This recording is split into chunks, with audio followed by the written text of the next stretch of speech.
Hello group members, मैं Malini Saxena from Sampoorna Strategies. आज मैं डिस्कस करूंगी सेल्स चैलेंजेस जो स्मॉल ऑर्गेनाइजेशंस को जनरली होते हैं। Firstly, non achievement of sales targets. अब non achievement of sales target से मेरा मतलब है कि आपके फाइनेंशियल ईयर जो कि 1 अप्रैल से शुरू होता है 31 मार्च तक चलता है, उसमें जो टारगेट्स हैं वो सेल्स के वो अचीव नहीं होते हैं। तो जब अचीव नहीं होते हैं तो ऑब्वियसली आप बहुत सारी चीज़ें फिर ईयर एंड में जाके सोचते हो कि एग्जैक्टली क्या हुआ, क्या प्रॉब्लम थी, किस वजह से नहीं हुआ। सेल्स टारगेट्स ना अचीव होने की वजह से और भी बहुत सारे आपके जो ऑर्गेनाइजेशन की ग्रोथ करने के लिए जो आपके थॉट्स थे, आप जो ड्रीम्स थे, वो भी अचीव नहीं कर पाते हो। तो एग्जैक्टली अब इसमें क्या है, क्या रीजंस होते हैं नॉर्मली जो स्मॉल ऑर्गेनाइजेशंस में देखा गया है कि नंबर 1 तो वहाँ पे KRAs और KPIs नहीं होते एम्प्लॉयज़ के लिए। KRAs और KPIs क्या होते हैं कि की रिस्पॉन्सिबिलिटी एरियाज।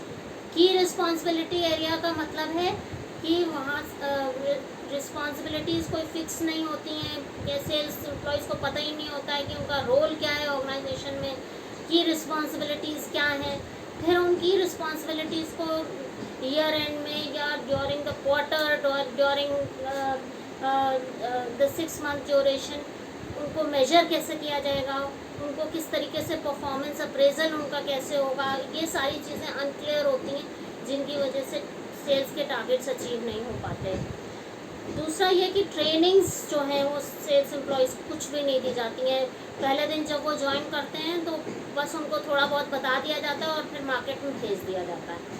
तो जब उन्हें कंपनी के बारे में प्रॉपरली नहीं पता होता है, उनको ये नहीं पता होता है कि किस तरीके से प्रोडक्ट बेचा जाता है, इंडस्ट्री के बारे में नहीं पता होता है, इंडस्ट्री किस तरीके से फंक्शन करती है उसके बारे में नहीं पता होता है, वो अपनी गूगल नॉलेज के बेसिस पर बेच रहा होता है, तो वो मंथ एंड में, क्वार्टर एंड में, ईयर एंड में टारगेट अचीव नहीं कर पाता और अल्टीमेटली आपने जिस गोल से उसको रिक्रूट किया है वो नहीं अचीव हो पाता। अगला इसमें ये भी है कि लैक ऑफ कम्युनिकेशन बहुत होता है स्मॉल ऑर्गेनाइजेशन में। जनरली स्पीकिंग, मैं एक पर्टिकुलरली किसी ऑर्गेनाइजेशन के लिए नहीं बात कर रही हूँ, मैं जनरली स्पीक कर रही हूँ कि नॉर्मली जो ऑर्गेनाइजेशन में, स्मॉल ऑर्गेनाइजेशन में देखा गया है कि कम्युनिकेशन की बहुत बड़ी प्रॉब्लम होती है। कुछ भी, कोई भी इंसेंटिव रोल आउट होता है, कोई भी आप ऑफर्स निकालते हैं एम्प्लॉयज़ के लिए, कोई गिफ्ट्स निकालते हैं, कोई रिवॉर्ड्स निकालते हैं, वो होते हैं लेकिन एम्प्लॉयज़ को मालूम ही नहीं होते हैं। तो एग्जैक्टली आप तो अपने एफर्ट्स लगा रहे होते हैं लेकिन आपके पास इतना टाइम ही नहीं होता है कि वो आप उस पर रिव्यू कर पाएँ, और ईयर एंड में आगे पता चलता है कि उसका कोई रिजल्ट ही नहीं निकला।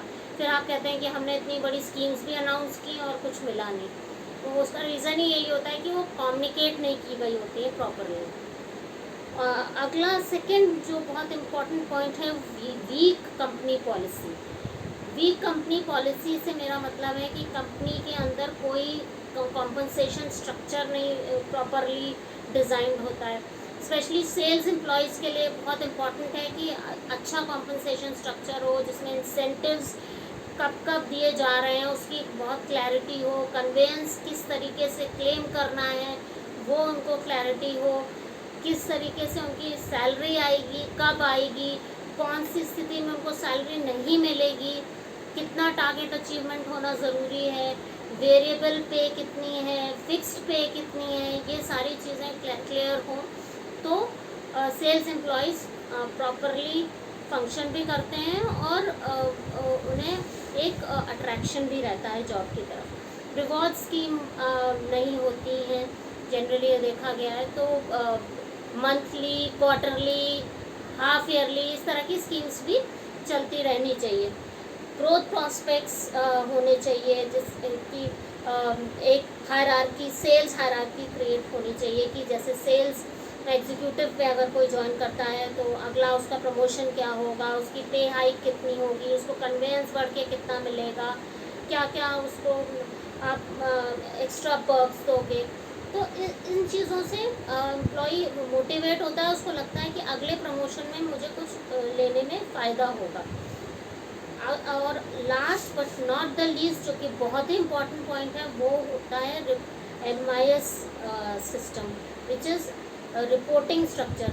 किस तरीके से आप इंफॉर्मेशन जो सेल्स के आपके बंदे हैं, जिस तरह का प्रोडक्ट बेच रहे हैं, बाहर निकल रहे हैं, तो किस तरीके से लोगों से मिल रहे हैं, क्लाइंट्स के साथ उनका क्या इंटरेक्शन रहा, सेल्स फनल कितनी क्रिएट हुई, इससे रिलेटेड स्ट्रक्चर्स, रिपोर्टिंग स्ट्रक्चर्स बनाने होते हैं, वो मिसिंग होते हैं डेली बेसिस पे, क्वार्टरली बेसिस पे, ईयरली बेसिस पे। तो वो पाइपलाइन, अगर वो एम्प्लॉय छोड़ के चला जाता है तो आपके पास से भी वो एक पाइपलाइन चली जाती है। तो इसलिए इम्पॉर्टेंट है कि रिपोर्टिंग स्ट्रक्चर्स बना के रखें। उसके लिए कोई महंगा सॉफ्टवेयर लेने की ज़रूरत नहीं है, वो MS एक्सेल पे भी बन सकता है। और एक बहुत इम्पॉर्टेंट पॉइंट है जो मैं ख़त्म करने से पहले कहना चाहूँगी, वो ये है कि एट्रिशन रेट को भी कंट्रोल करके रखें, क्योंकि स्मॉल ऑर्गेनाइजेशंस में ये बहुत बड़ा चैलेंज होता है कि सेल्स एम्प्लॉयज़ बहुत जल्दी जल्दी छोड़ते हैं। तो उसको भी कंट्रोल करने के लिए जो मैंने पॉइंट्स पहले डिस्कस किए, उन पर वर्क किया जा सकता है। अगर इनसे रिलेटेड कोई भी इशू आपको है जिस पर आप मुझसे बात करना चाहते हैं, तो आप मुझे कॉल कर सकते हैं। Thank you.